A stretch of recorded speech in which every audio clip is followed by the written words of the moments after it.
who are you serving? Who are your customers? Who are the ideal people to purchase your goods, your arts, your products? Who are you really going after? That's the first step. And then what is it that you have to offer them? So branding actually starts there because really you are making a promise. We think about Nike and Target and all these different places that have a brand. They're consistent, they're visible, and they deliver a promise to their customers. Running a creative retail business really shouldn't be so hard. I'm Wendy Batten, and this is the Creative Shop Talk podcast.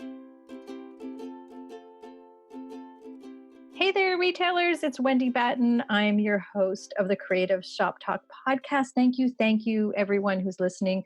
We have seen increased downloads. We've been getting podcast reviews, and I'm so incredibly grateful for everybody who is listening and gives us feedback and shares the podcast. My goodness, my friends, I love you all. So thank you. And I know that sounds mushy, but before we get into today's episode with special guest Sharvette Mitchell, you are going to love her. We're going to be talking all about branding, and she's just amazing. You're going to love her to death.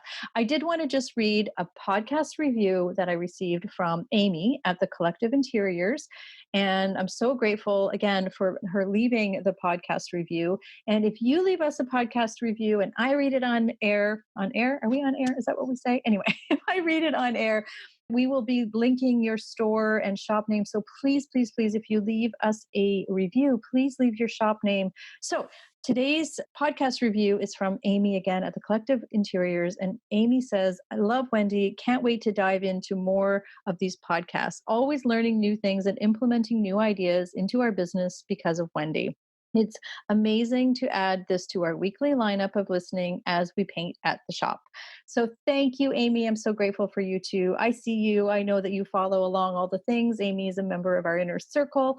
I'm so enamored by your words, and I'm so encouraged and excited about your success. So again, that's Amy at the Collective Interiors. And we're going to have Amy, I'll post your link to your page and to your shop on the podcast notes. So let's jump in today to Sharvette Mitchell. Sharvette and I met at a mastermind group. We were in a mastermind group. Shout out to Rachel Cook, who was our mastermind leader as well.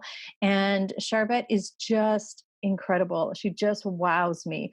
Truthfully, branding is her thing. I mean, it's just her thing. And a lot of people think branding is just about a logo and making things pretty. And Sharvette's going to share with us about the next level and how to stand out and how to make our store's brand just pop and be amazing, and how we can build that reputation along with our brand. And also, we don't talk about it in the interview, but Sharvette has a free website planner that can help you, for those of you who are cleaning up your website and you need some touch-ups and whatnot for your websites, and you just want to know what you should be looking for. Sharvette has graciously given us a free website planner. So we will have that in the show notes, which you can find at wendybatten.com/podcast. So let's get to it. Sharvette is amazing. We're going to talk about branding. Let's go.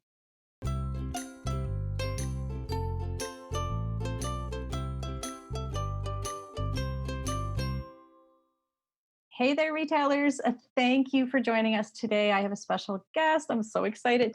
Welcome, Sharvette. Sharvette is just amazing. I'm going to get her to share a little bit about her story, but we're going to talk today about branding our retail businesses. It's such an important part of our business. It's such an important piece of the puzzle, I guess, for marketing that a lot of us have a tendency to just sort of put on the side burner. So, Sharvette, welcome. Thank you so much for having me, Wendy. I'm super excited to be here.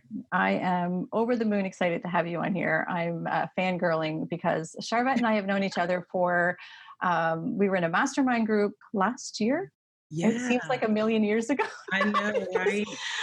COVID has like just made time stand still or be long. I haven't decided yet what it is, but so yeah, it's been a while, and I'm just wowed by you and the work that you do, Sharvette. It's amazing. You are on brand. I made sure I wore my on brand shirt today. I was like, I can't be not on brand today because I have We the are queen. coordinated. I have the queen of branding coming in today. So again, so amazing what you do. Do you want to just tell us a little bit about your journey, about your business, what you do, and maybe how you ended up being a branding expert? Yeah, thank you. Thank you so much. So it's an interesting story that started at a girlfriend's kitchen table about 12 years ago, and her name is Ebonette Moses, and she was starting a medical consulting business on the side. And I graduated from VCU, Virginia Commonwealth University, with a degree in marketing.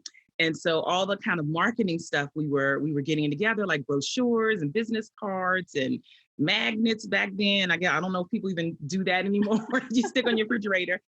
And so she didn't have a website. And so I paused us and I stopped us and said, wait a minute, before we go print all this stuff off, we should have a website or something. And so I put together this little rinky-dink website that it'd be shamefaced to show today. And so I did that. And then my church needed help with the website. So I helped them. And then people started asking me, Wendy, can you do a website for me? Can you do a website for me? And I realized I had a business. I had a solution to a problem. And so when we fast forward several years, the start of kind of the visual branding piece was the web design piece. But then as I started working with people and just growing, there were more components. Of course, the website is a foundational piece, but there are more components around your brand. And then there's the social media, and then there's content marketing. And so then now I'm in a space of really working with female entrepreneurs and a few lucky men to help them build their online platforms and personal brands so that they really can drive some traffic to their business. And it's largely about visibility and marketing, and branding is a huge component of that. So that's how I got into the space and what I'm doing now. Yeah, that's great. And your websites, so Sharvette creates beautiful websites. So you work with people. Do you want to just share a little bit on how you work with people? Because I just love all the different modalities and the way you work with people. Yes. So one service is web design and visual branding. And so I'm creating an actual website, and then the visual branding piece will bring in an amazing photographer. Shout out to Kimmy James Photography. So we'll get actual photography in there. So that's embedded into the site. So that's one component. But then a huge part is one-on-one consulting. And then also I have group coaching. One of my premier groups is called the Platform Builders. And we talk a lot about visual branding and services and products and content marketing. And so those are really kind of the three buckets that I work with people: one-on-one, group coaching, and then the web design and visual branding components. Yeah, and you do amazing work. So again, that's why the visibility portion is so important. And I know you talk about personal branding, but a lot of retailers think just having a cute logo. So my retailers, as you know, are mostly creatives, artists, entrepreneurs that have an idea about things that are beautiful, and their stores are all gorgeous. Can you touch a little bit? Can you help us a little bit understand how it's more than just a nice logo? How branding our business is important. The whole. Give us some tips on that, maybe. The whole thing, all the things. All the things. Just tell us everything you know, Sharvette, like the whole thing. No, just some tips maybe to get started on how we can have a cohesive brand, because I do think a lot of us are hodgepodgey in that. I don't know if people even say hodgepodgey anymore, but it's kind of all over the place, or it's not consistent, or, and it's more than just a logo and colors, I think. But can you speak a little bit to that? You are exactly right. And so the funny thing about branding is that if you went to Google right now and put in what is branding, you probably get 15 different definitions, because the definition has evolved over the years. And it started out, Wendy, as just kind of your logo and the visual elements. But when you think about branding, foundationally, the first thing you want to think about is who are you serving? Who are your customers? Who are the ideal people to purchase your goods, your arts, your products? Who are you really going after? That's the first step. And then what is it that you have to offer them? So branding actually starts there, because really you are making a promise. We think about Nike and Target and all these different places that have a brand. They're consistent, they're visible, and they deliver a promise to their customers, but they know who their customer is. So we first think about who the ideal customer is. Then we think about, okay, what is it that I have to offer them? And then we get into a couple different other components with branding. So one huge component is the visual piece. So yes, brand colors. So something as simple as brand colors.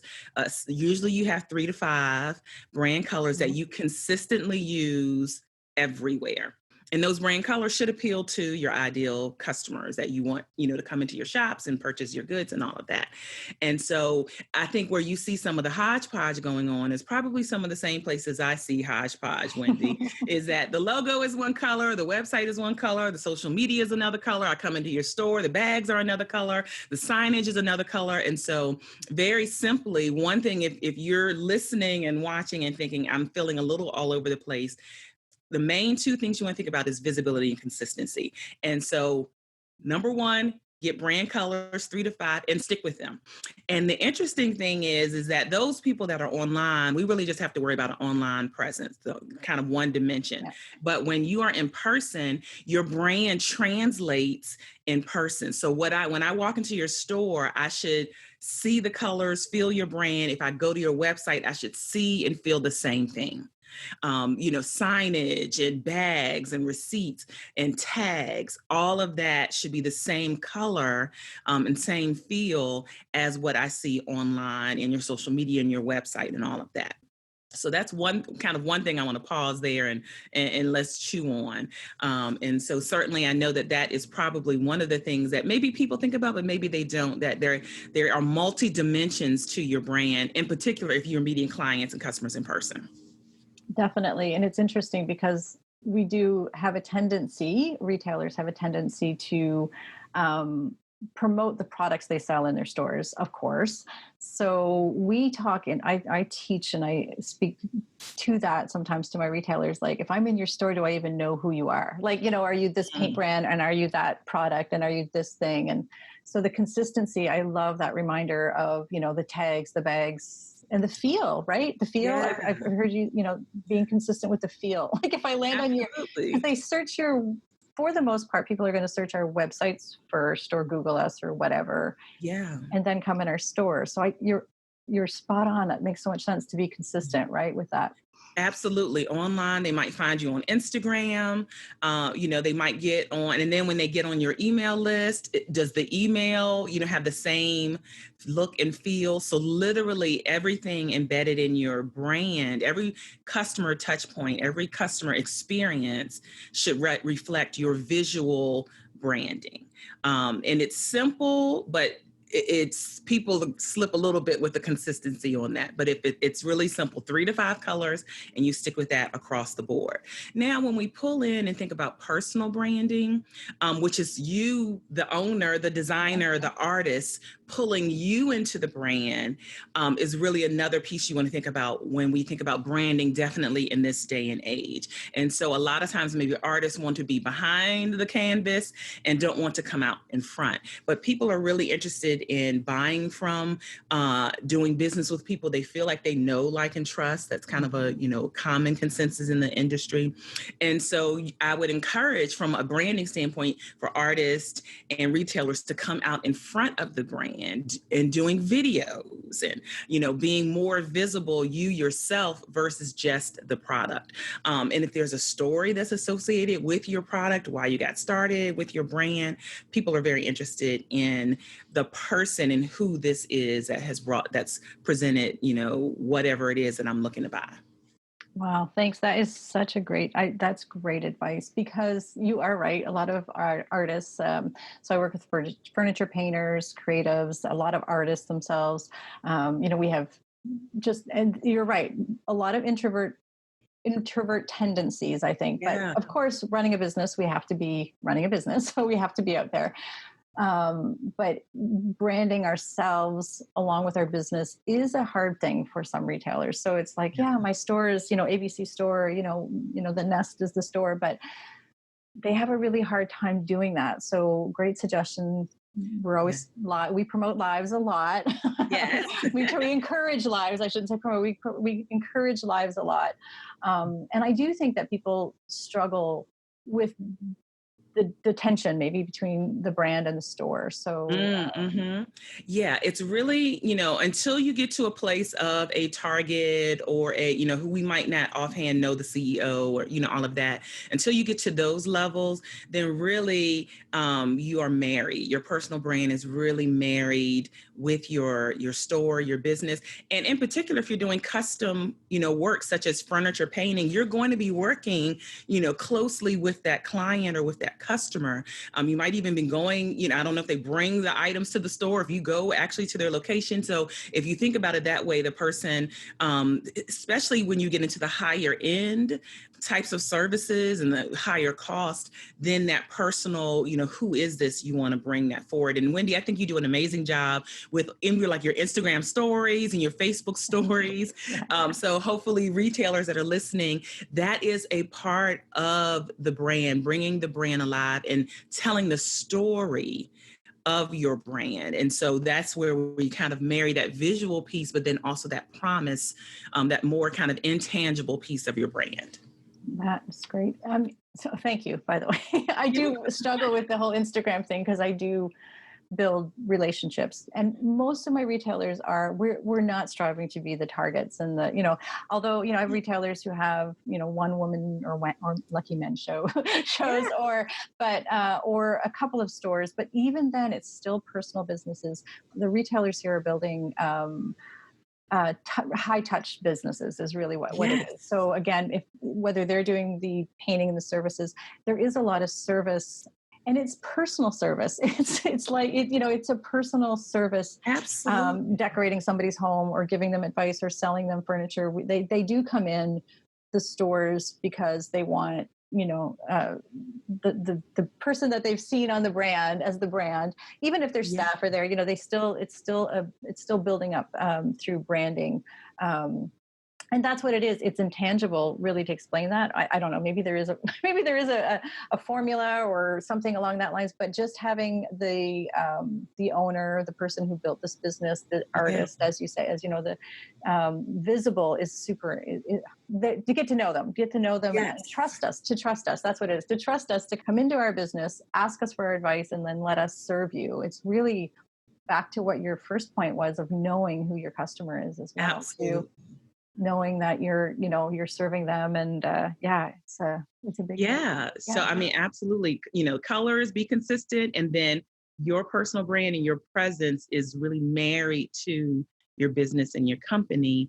And so I think that's a great summary. There is a show that's on Netflix now, and it's slipping my name, but it's about organizing, and it's these two young ladies who come in your home and do all this organizing, and all of these celebs have been following them on Instagram. So this is what I repeat, and this ties into our conversation.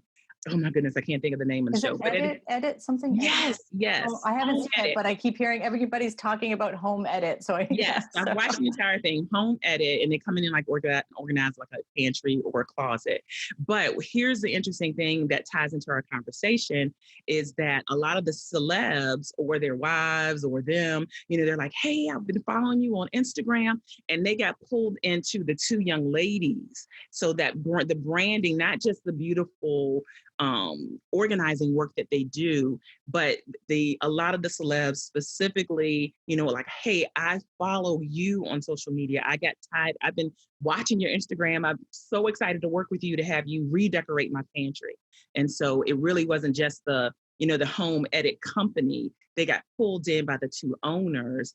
And so I think that's a great example. And it's not a plug, but if they want to sponsor your show, hey, hopefully they should throw you some dollars. There you go. Right. So I think that's awesome. You're absolutely right, though, because there's all kinds of home organizing companies out there. Like they could hire anybody. They can come into, so we could hire anybody to do our website, but but we're pulled to you, Sharvette, because you have beautiful Thanks. what you do and your personality and how much you share. And it's the same for my retailers, right? So they Yes. can buy paint and they can get services anywheres, but you're right, they choose to come into our stores because of the relationships, I think, that we build, whether it's just what do you call that, one dimensional, or online. Yeah. A funny thing that's been happening with COVID, I don't even know, how do we even say this now, with the COVID, the Yeah. pandemic season, all of this. But through this, truthfully, many retailers that I work with are thriving through this. So I'm always hesitant to say that, but I'm proud of the work that they've been doing. And they've been working Yes. really hard at branding themselves and like getting online and doing all these things. And a lot of them have become celebrities because they've done what they had to do to serve their customers. So Yeah. Facebook Lives and curbside pickups and all the things. And one of the things I'm hearing often is that people are coming in and they're like, "Oh, I feel like I know you," because they're seeing them so much online, or they were stuck Yes. home during the pandemic and all they had was this store's show. They actually people are calling it shows now, like kind of like Yes. the Sharvette Mitchell show, like they're calling Yeah. it shows. They're saying, "Oh, I saw your store show this week." And, we're calling them Facebook Live sales, but the consumer, the person who's watching on the other end, doesn't Yeah. understand Facebook Live sale. They just know, I see Wendy selling every day, and they're online, and they're becoming celebrities in their Yes. towns. They're becoming celebrities. So to your point of, customers, people want to come in, this home edit, these people, the stars want to work with those people because they really know them and they like them and they connect with them, right? So Yes. And so that's perfect. The branding is working. That is branding. that is That's what's branding. working Yeah. for them. And I read a book a couple years ago by Adam Whitty, and it's called Mhm. Authority Marketing by Adam Whitty. And he says in there, you should have a little bit of a celebrity factor to your brand. In the sense of people should feel like, oh, I get to work with her. I get to buy this product. And so that those retailers are right on track. Again, Oh, Authority Marketing by Adam Whitty. Adam And Whitney. she said you should have a little of a celebrity factor where people have that, ooh, I bought this painting from so and so, and I got to work with them. Yeah. I love that so much. And I know right now listening, there's like shop owners squirming. I don't want to Yeah. be a celebrity. Ew, but Yeah. truthfully, if we're proud of what we're doing, and you're right, should want them. And it is exciting. And everybody that tells me that, any retailer that says to me, they came in and they said, that they were happy to meet me, or they felt like they knew Yes. me or whatever. It's not awkward. It's flattering, I guess. But you're right. I Mhm. love this. I'm totally going to read that book because I Yeah. totally think that's a great thing. And we tend to think of ourselves as introverts and creatives, but again, back to this, we're running businesses. So, share. Yeah. It's just sharing our joy, sharing our business, sharing our brand with our customers. So again, knowing who we're talking to or we're speaking to makes a big difference as well too, right? So Absolutely, absolutely. And the other, the kind of underlining thing is that you are delivering, this is all for the sake of what? To deliver great products and services and all of that consistently. So, when the dust settles yeah, down, people who aren't doing that aren't going to be around. And so it's that brand promise. Some people may hear, if they're researching and looking up the brand promise, what promise are you delivering consistently over and over again? And so all of this works together that way. fabulous information. It's just a great way to look at it too. I know we didn't speak about this. I'm going to throw some questions. Okay. Right now, what's happening is a lot of retailers are being not forced to, they're being pushed to update and make sure their websites are good. This Yeah. whole pandemic season has, for those that have been just sort of used to foot traffic and brick and mortar, and they had a website that was like a placeholder, I'm going to say, just with the Yeah. map and who we are. Do you have any tips on how we can just elevate ourselves a little tiny bit and stand out on, while we're creating? So some retailers are doing it themselves, or DIYers, they're trying to do Yeah. it themselves, but they're also some retailers, ready to hire that part out. I'm a hire to your Yeah. weakness girl. I always suggest that. But, there's some things that we should be looking for or thinking about to make our websites pop. I mean, I know that's your thing. So Absolutely. yeah. Absolutely. So one thing, whether you're doing this yourself or not, is great pictures. And so literally I have one of my friends, with the newest iPhone, she bought a little tripod from Amazon for maybe $20 that she sets her phone up on and takes pictures. So of course, my top pick is a professional photographer. There are a lot of up and coming professional photographers at all kinds of price points, anywhere, wherever. I don't care where you're located. If you're in Timbuktu, there's somebody with a great, DSLR camera. So if you can get somebody, fine. But quite honestly, if you have the newest iPhone, or anybody that has the newest iPhone, if you can get out in some good sunlight and take some great pictures of your products, the things that maybe you didn't have, you were used to foot traffic, and so you didn't have to worry about having it on the website. And now people are going to the website first, and you might have curbside pickup and all of that. So number one is updating pictures. Again, if you want to DIY, just make sure you're out in the sun. You can put the art outside and just some great sunlight. Mother Nature is the best lighting. Even my videographer tells me that. Or hire someone to take some pictures. So that alone, if you can put new pictures on your site, that'll beef it up. Also, some other practical things is to let people know, like, are you open? What are your hours? Do you have curbside pickup? Do you have, any constraints? Can they come in? Can they not come in? So a lot of people are kind of looking for, if your hours have shifted, can I come to the store? Do you have curbside? Do you have, delivery even? Some of your retailers might even have a delivery type of service. So whatever you have adjusted or added to your service, make sure that's on your website. And then here's the other pro tip for those that have been doing like Facebook Lives and, getting some more video. It'd be great to embed that into your website. And so those that are using WordPress, like literally you can copy the link of the video or YouTube and post it in a blog post and dump it there. And then voila, the video will appear. And so that would be the other thing that I would say, if you are doing Facebook Lives or YouTube or any kind of video, to add that onto the site. And a blog is kind of a great place to do that. If you don't have a blog on your site, just you can drop those kind of like, hey, this is this week's video, and embed it on your site. So that's what I would say. And of course, make sure your colors are consistent. The colors, right? Back to the colors, right? So those are great tips. And it's interesting because we do all have, everybody's doing Facebook Lives, and it's fine. I've never suggested them to pop them over onto their website. It's just repurposing your content. Why work harder, right? So and I do it all the time, because there's some people that'll come to your site and see it that aren't following you yet on Facebook or what have you. So it's a great way. Right. And there seems to be a bit of a shift from Facebook. There's a lot of people stepping away from Facebook these days. I hate saying that. It's not going away. If you're listening, that's not going away, but it is, but it's not, but it is, there are a lot of people, not everybody's on Facebook. So you're right. It's good to get them on as many modalities, as many places that we can. So just great tips. One last thing. Well, not one thing. I have a couple things. So I promise to keep it short, but I do have a couple things. So a lot of my retailers have services, and a lot of my retailers have products. Mm-hmm. And I know I've heard you speak a little bit before about visual merchandising and visual branding of the different types. Can you speak a little bit to that, and how do we brand our products, and for branding purposes, how do we do both? We have products, we have services, we're doing all the things. All the things. So I think actually products are probably easier because it is something physical and tangible, and that people, labeling and packaging and all of that, can be consistent. So I think the product side is a little bit easier from the traditional visual branding that people think about.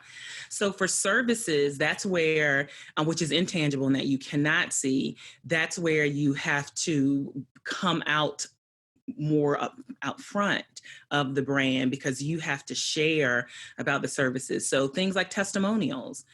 So people that have had your service, sharing a testimonial of the type of service that they receive makes it a little bit more tangible for people to actually grasp for your service. Really, and then that's really where the content marketing comes into place, because if it is an intangible service, you got to describe it, you got to talk about the transformation, you got to talk about what it is that you're actually doing. So your website and social media has to constantly kind of share about the service. So really, what is it? What is it going to change for someone? And then those testimonials, or people call it social proof. Even if somebody just commented, on a post like, I got this service and it was great, you can screenshot that and make that a graphic for anywhere online. So I really think the social proof, or what other people have said about the service, really is going to help sell your service. Yeah, that's great advice. A lot of my retailers do workshops. Those that can have people back in their studios. They're doing workshops. So it is hard to brand that, but I love the testimonial idea, because people want what other people have, right? Or if they see that normal people, because if we tell them it's great, that's one thing, right? but seeing that other people, so the testimonials, so screenshots, sharing pictures. So if they're doing workshops in their facility, that is a service, a paint night or whatever, taking actual pictures of that and posting that is something that you definitely want to share. So for instance, when we do the brand photography for our clients, I'm doing the behind. So the photographer is taking a picture of the client. I'm kind of behind and over her shoulder, taking these behind the scenes pictures to make what in essence, which is an intangible, service, come alive, become like, hey, we're behind the scenes at this photo shoot and we're shooting this. And so pictures and then client testimonials, I think would be really great on the service side. That's very meta. You taking pictures of people taking pictures. Yes. Of your clients getting their pictures taken. But anyway, yes. So so lots of behind the scenes seems to work really well for branding as well too. So great ideas. So thank you so much. I know we have a lot of retailers building websites and looking for professional. I get asked every day. So, we'll definitely have all your information in, and because you're amazing at that. I know that you do a lot of other things as well too, but as you shared with us, and I have seen your work. It's just amazing. You also do live events. Are you still doing your live events with this season that we're in? Or? Yes. Thank you so much for asking. I am coming up on my 5th annual, what I call the pop-up conference for female entrepreneurs, that is taking place November 5th, 6th, and 7th in Richmond, Virginia, live. So I'm not doing virtual. I'm actually going for it and doing a live event. We are social distancing. We have a ballroom that's double the size of what we're selling tickets for. And so it's a 3-day event for female entrepreneurs. And it's one of the best decisions absolutely I made for my business. Since I do a lot of things online, it's like once a year where my customers and clients or people that have been following me or I've been following them, we get to meet in person. And so we are doing that again. Oh, I'm so glad you're doing it. I know. So I do live retreats as well too for my retailers, but we have had to cancel. I haven't been able to travel because I can't travel, but that's so exciting. I'm so excited that you're doing that because I agree. And this isn't branding talk, but this is kind of branding talk because it does, online is online, but meeting even my retailers, meeting their customers. But for me, it's the same thing, meeting my retailers in person. And I know I see you light up every time you talk about, being with your people and being in person just makes a big difference. So I'm so excited you're doing that. And we'll be sure to share that information on the show notes as well too, so that anybody's in the Richmond, Virginia area, or they can travel there, they can go see, which I actually love Richmond. I can't wait to go back. So it was beautiful there. So I'm here. Yeah. So I was on my way to Richmond to meet with you in our mastermind group when COVID hit. So stupid pandemic. That's what I keep saying. It's stupid pandemic. So before we wrap up, and thank you so much. I appreciate it. I want to honor your time. I like to ask one question as we're signing off. Is there anything first of all, if there's anything else you'd like to share, and if you have any quote or mantra or any favorite sayings or advice that kind of gets you through that you like to share with people as well, I would love to know. Thank you again for having me. Amazing audience and listeners. And so I'll end with my favorite quote by H. Jackson Brown Jr., and that is, opportunity dances with those already on the dance floor. Ooh, I love that one. That's awesome. That's really great. So thank you so much. We'll again be sure to have all of your information.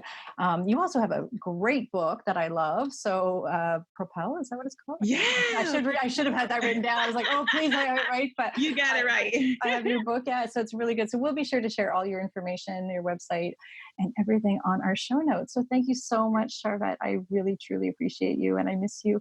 And I'm Oh, grateful that you came and shared branding information with my oh, retailers. So thank you thank so you, much for being Wendy. on the Creative Shop Talk podcast.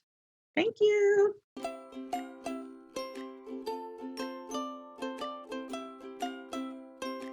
Hey, thanks for joining me today. I know how precious your time is, and I'm so appreciate you taking time out of your crazy day to be here with us.